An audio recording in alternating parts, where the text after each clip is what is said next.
안녕하십니까. 뷰티렐라TV의 은하수 아빠 조원장입니다. 오늘은 좀 무거운 얘기인데요. 얼마 전에 쿠팡 이츠의 별점 테러 사건으로 돌아가신 분 이야기가 있었죠. 그 이야기가 사실 비단 그 집 이야기뿐만 아니라 모든 자영업자 및 병원을 운영하는 원장들도 똑같은 경험을 하고 있어서 그 이야기에 대해서 한번 제 의견을 말씀을 좀 드려보고 싶었습니다. 그래서 주제는 병원의 직원 또는 원장도 어느 가정의 소중한 가족일 수 있다, 이런 이야기를 좀 해보려고 합니다. 그때 그 쿠팡 사태 기사를 좀 인용을 좀 해볼게요.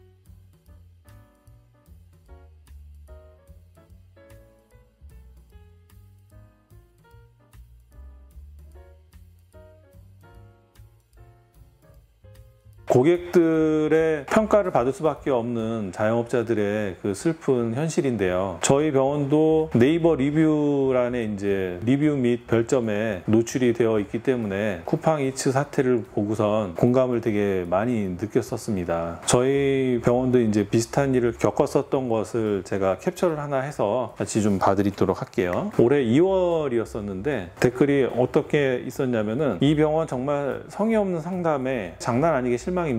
이런 병원은 경쟁 시대에 자연 도태하겠죠. 의사의 태도 생각할수록 화가 나는데 상담료까지. 이따위 병원 빨리 없어져야 합니다. 별점도 이제 반점입니다. 0.5점. 이것을 앞뒤 맥락을 알 수 없는 처음 보는 사람이 이렇게 본다면, 라벨라를 처음으로 이 댓글로 접하신 분은 저희 병원에 대한 인상이 어땠을까요? 좋지 않았을 것 같습니다. 근데 이제 저희 이제 다른 원장님이 상담을 했던 것이었어서 제 이제 자초지정을 들어봤더니 도저히 저희가 낼 수 없는 그런 결과를 원하는, 예를 들면 소위 말하는 야매 이물질을 갖다가 시술을 받았는데 깔끔하게 울퉁불퉁함 없이 야매 이물질을 해결을 해달라. 해결을 그렇게 할 수가 없는데, 그 해결할 수 없는 것을 해결할 수 없다라고 얘기하는 것에 대해서 본인이 이해를 못하고 의사의 태도가 마음에 안 든다. 그리고 그러한 본인의 상황에 대해서 시술을 했을 경우에 나타날 수 있는 결과에 대한 예측, 그런 것들이 바로 의사의 경험에 대한 상담료잖아요. 그 상담료 낸 것도 이제 불만이고, 이런 병원 빨리 없어져야 된다. 저희도 억울하죠. 그래서 장문의 답변을 저도 올렸는데, 이런 것이 바로 별점 테러, 후기 테러 아니겠습니까? 그래서 저런 블랙 컨슈머 모니터링, 제재, 이런 걸 할 수 있는 어떤 사회적 시스템이 있어야 된다라는 생각이 들고, 저런 분들로부터 자영업자들을 보호할 수 있는 시스템이 정말 필요하다라는 그런 생각이 듭니다. 물론 잘 못하는 자영업자들도 있고 잘 못하는 병원들도 있다라고 생각은 들지만, 안 좋은 고객들에게 진짜 무방비 상태로 당하는 그런 자영업자들도 많이 있기 때문에 그런 분들을 걸러내기 위한 보완책이 좀 필요하지 않을까, 그런 생각이 들어서 이번 영상을 좀 찍었고요. 그 다음에 두 번째로, 병원을 운영을 하다 보면 환불을 해야 되는 경우들이 있습니다. 저희가 결과를 잘 못 내드려서 만족을 시켜드리지 못해서 환불을 해야 되는 경우, 그런 경우 저는 깔끔하게 그냥 100% 다 서로 분란 없이 환불을 해드리는 경우도 있지만, 소비자의 책임이 있는 사유로 인한 계약 해지 경우에는 공정거래위원회에서 고시한 그런 분쟁 해결 기준이 있거든요. 소비자 책임이 있는 사유로 인한 해지를 할 경우에는 치료를 개시를 하기 이전에는 계약금의 10%를 제외한 나머지 금액을 배상을 하는 것이고, 그 다음에 치료를 개시를 했어요. 개시를 하면 해지일까지 치료 횟수에 해당하는 금액과 총 치료 비용의 10%를 배상을 이렇게 하게 됩니다. 만약에 10회짜리 어떤 치료를 갖다가 선납을 했는데 5회를 하고 나머지 5회가 남았다. 근데 소비자의 어떤 책임 사유로 인해서 나머지 5회를 할 수 없게 됐을 경우에는 5회를 그냥 통으로 환불을 해드리는 게 아니라 나머지 10%를 소비자가 책임을 지고 그것은 환불을 못 받는다. 이렇게 생각을 하셔야 합리적이다. 그렇지 않고 나머지 5회치를 모두 다 환불을 받는다. 이것은 아니다. 이 말씀을 드리고 싶고, 보통은 오래 다니고 하신 분들은 병원 측에서도 서로 좋은 게 좋은 거니까 나머지 금액 다 환불을 해드리고 이렇게 하지만, 원칙적으로는 소비자의 책임이 있는 사유로 인한 해지인 경우에 소비자의 일정 부분의 과실도 환불 규정에 포함이 되어야 된다. 이것을 꼭 명심을 해주셨으면 좋겠다. 이 말씀을 드리고 싶었습니다. 열심히 병원 운영하고 자영업 운영하고 계신 자영업자들 분들 계십니다. 그런 분들 힘 빠지지 않게 리뷰란에 글을 쓰시는 분들은 한 번이라도 좀 더 생각을 생각을 좀 해보시고 댓글을 달아주시면 어떨까 하는 그런 생각에서 오늘 영상을 좀 만들어 보았습니다. 저도 다른 영업장을 방문을 하고 참 안 좋은 경험을 하게 된 경우에는 후기를 남기는 경우가 있긴 한데, 그래도 후기를 언어를 순화를 해서 그 영업장에서 그 글을 보고 좀 반성을 하고 개선을 할 수 있도록 이렇게 순화를 해서 이렇게 쓰는 연습을 하고 있습니다. 다른 분들도 좀 따뜻한 마음으로 리뷰를 쓸 수 있는 그런 따뜻한 세상이 됐으면 하는 그런 바람입니다. 저는 또 다음에 좋은 영상으로 찾아뵙도록 할게요. 경청해 주셔서 감사합니다.